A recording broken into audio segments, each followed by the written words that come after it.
Hello everyone, it's Small Farmer 6710. Welcome back to another model modification video. So today's episode, we are going to try converting this chassis of a trailer, which is a Britain's trailer I believe, and I'm going to try convert it to a dually or Broughan flatbed of some sort, with the creels at the front and the creels at the back. So I am lucky I have a chassis. I did buy it from a Moria model show back in October. Only getting around to trying to have a go at modifying it around now. So hopefully we'll do well. Now the first thing I'm going to do is I'm going to chop off the drawbar, as it has this bit of a spinny yoke on it, and I'm going to put a straight drawbar on it that's a bit more thicker and looks a bit more realistic.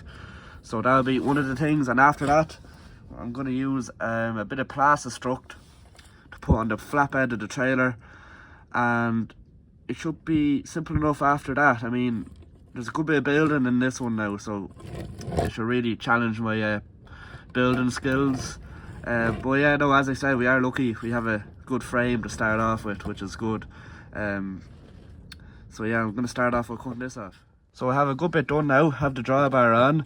Similar enough idea to what I done on this Britain's flatbed. It's the exact same chassis, so I kind of knew it just wedges in between that groove there, as you can see. So it's the same timber I use for building the sheds. Exact same timber, 9mm by 9mm. Works a treat, and that'll be used as a drawbar. It's a lot more realistic to what, if I can find it there. Yeah, this here, a lot more realistic than that now. And I have the flatbed cut out as well. It is 18.5 long, or long, and then 7 and 1mm wide. I just went for the extra little 0.5 millimeter just to give it a bit more wider. Now it's not really touching the wheels and spots. It's just about clearance in it. But I'm gonna cut a little strip off this. It's 4mm thick stuff, so I'm gonna put a strip along there, along there, and I'll raise it up a nice bit. Not too much. I don't want to, like this trailer here, quite a good bit of clearance on that. It does look nice from here, but like when you get eye level with it, it doesn't look too realistic. So I just want it a bit more realistic. Probably about that space there be decent enough, I suppose. And after that I'll glue it down, and yeah, I suppose we'll start making the creels. It'll be challenging enough, I suppose, making them. Suppose make them out of Plastistruct and see how it goes. So the body of the trailer is on, or the flatbed shall I say. Quite happy with it now. Got a bit of a support at the front and kind of made a bit of an angle to it. Kind of looks a bit neat now, I have to say. Kind of happy with it. And then through the middle I just put a few places where the flatbed can rest onto it. Now there is a bit of a gap through the middle now. Don't really like the look of that, so what I might do is put a similar to what was on here. Might put a bit of a, I suppose, a down or a little bit of a sheet running along the side, and then you can put your flashlights or the side lights or strobes or whatever along the side as well. So that'd be cool. And then I also want to put kind of like rails coming down. You can like have like a chest for your, or tool chest for your straps and whatever. Some of the trailers kind of have them, or kind of like a crash rail type of thing. And after that I should be nearly ready to start putting on the creels. The back of it there, I might put my reg plate there where I have my finger, above the Britain sign. And no, pretty happy with it now, and happy with where it's going. So coming along quite well. I added these side rails on, and I did have them down a bit bigger than that, so I didn't really look right at all. So I think they're about 6 or 7mm down, like in thickness. And I added a bit of fitment there, allocated a bit of fitment there for the wheels so it could turn. Same on the other side as well. And next thing, I should have creels on, which will be a bit of a challenge, but I'd say I can do it. And I also added a toe and eye. I know I said I was going to use the idea of the paper clip, but then I said, nah, not too realistic. And for this build, I want to go really see how well I can do it, or how I can challenge myself. So yeah, just drilled a hole in a bit of plastruct and kind of made a bit of a toe and eye out of it, and it fits onto the tractor's no bother. Perfect. And after that, I think the drawbar is long enough. I didn't want it too long because I hate some trailers or model trailers, like the drawbar is out to here and doesn't look right with the tractor on it. I kind of like it up nice and tight against the tractor, although that's quite realistic enough. And then next I should have creels on and the side rails. So the bale rack is on. I suppose it was kind of hard to have it at a slant, as the timbers which I used, they were kind of going at a slant all the time, or they were weeping forward and it being at an angle. So I just had to get the good old JCB and just leave it in place overnight, and when I came back in the morning they were nearly rock solid. And then yeah, cut out a few strips and made a bit of a bale rack, and looks quite good, I must say. It really fits with the trailer. So last thing I think is doing the side rails, which is kind of like a safety thing on trailers.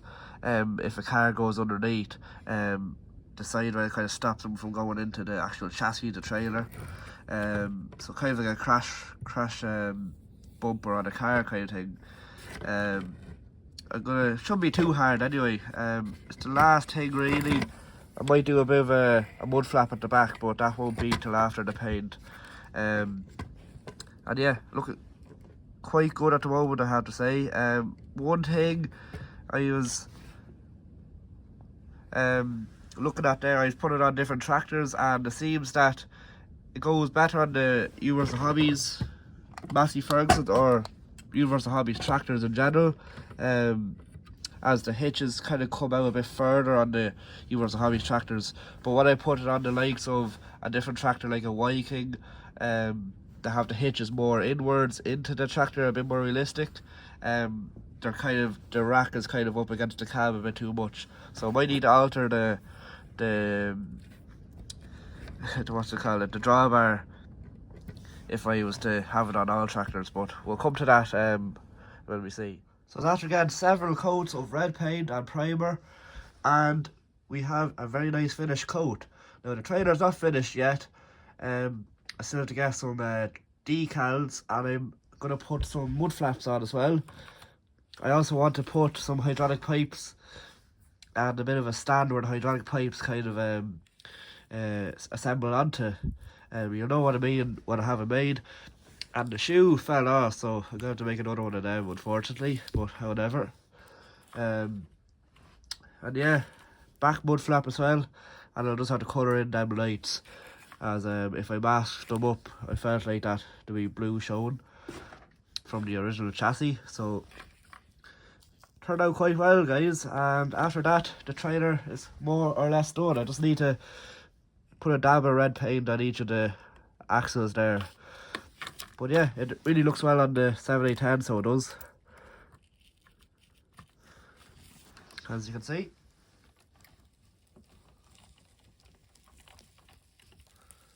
So the Broughan double axle Bale trailer is finally finished. As you seen in the last clip, I was showing you all the details I had yet to complete. Well, they're all finished now. The decals are all on, and the mud flaps, the hydraulic pipes, and starting from the back, I suppose, the reg plate and the big mud flap at the back, which kind of looks nice on these trailers. And it was kind of a last minute decision, but I said I put on the Broughan badge and the decal as well, which kind of looks a bit neat. Just a nice subtle little badge. And working our way along the side, the hubs are painted red, and Broughan decal along the side here as well. Very happy how the paint turned out. It's very glossy, and the very nice finish on it as well. Very happy with it. And I suppose the the way you done is just do many coats of light coats of paint, and you get that effect. Very happy with it now, and I suppose the plaster struck really helps. Now I did a bit of a paint, I suppose, chemical reaction went wrong here at the headboard here, but it only looks bad when it's reflecting light, as you can see. But I might put a bit of weathering over the front here to kind of hide it. But however, we learn from mistakes. And then 2 mud flaps here at the front with 2 Broughan badges as well. And then the hydraulic pipes are coupled with the stand, which kind of looks very neat as well. So let me know, guys, how I done and how do you think it went. I was very happy with it, especially a Broughan Bale trailer, and how the head rack or the Bale rack went. Very happy with it now, and probably one of my first proper scratch builds. I know there was a trailer or the chassis I was building it onto, but it was from the Shelburne Reynolds. Is probably a bit harder than the Shelburne Reynolds. It definitely took a lot longer anyway. It wasn't that much harder, but just there's a lot more in it than the hedge cutter. So let us know, guys, in the comments down below which project you'd like to see next. And it does look well on the Universal Hobbies linkages. As you can see, the headboard isn't too far from the cab. But if I put it on the likes of some other tractors like the Viking hitches, the headboard is very close to the cab. So that's why I kind of made the drawbar that length, is so it fits really nicely to the Universal Hobbies tractors. As I find when I put trailers on Universal Hobbies tractors, the trailer sits out very far. It doesn't look realistic at all. So I suppose this trailer is really made for Universal Hobbies tractors only. It is possible I can undo the drawbar there if I want, and I can re-glue it to make it a bit longer, but for the moment I'll leave it at that now. So hopefully you enjoyed the video, guys, and as I said, let us know what I shall make in the next model modification video, or conversions, or scratch builds. Please give the video a like, subscribe to the channel, and I'll see you again in the next video. Bye for now.